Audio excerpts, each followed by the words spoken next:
Assalamu alaikum. My name is Waleed Akbar, registration number 253. Today I am going to present the topic how can we find the calorific value using bomb calorimeter. First of all, I would like to discuss its principle. A non-massa fuel sample is burnt completely in excess of oxygen. The heat liberated is absorbed by water and calorimeter.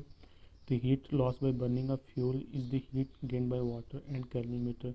The calorific value of fuel is calculated from the Mayer data. Now we see the diagram of bomb calorimeter. Here it is. Now we will discuss its parts and working. The major parts of bomb calorimeter are outer part called calorimeter and the inner part called bomb. Two fused wires connected to 6-volt battery are used to ignite the fuel. Oxygen channel is placed to help burning of fuel. The inner part bomb is enclosed inside copper calorimeter. Calorimeter is closed from top using a copper lid. Water is filled between the bomb and the calorimeter. Mechanical stirrer and a thermometer are placed. During the process, fuel of known quantity is placed and ignited. Bomb is filled with excess of oxygen. There is an air jacket with the wall of calorimeter.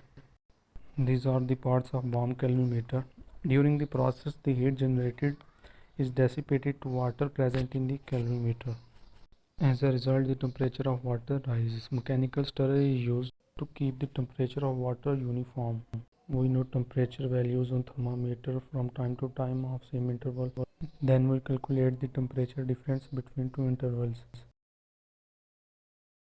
In calculations, we have mass of fuel sample taken, mass of water taken in the copper calorimeter, water equivalent of calorimeter which is denoted by small w, initial and final temperatures noted on thermometer.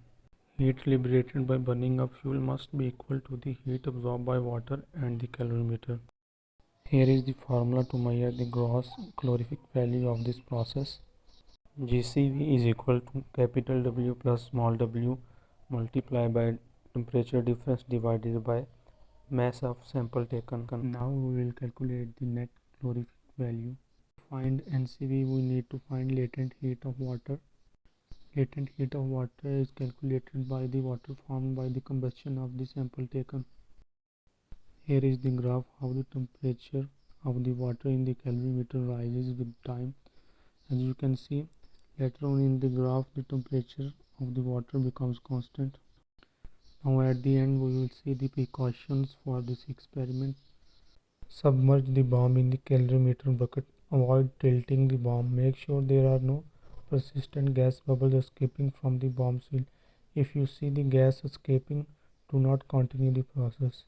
That's all from my side. Thank you.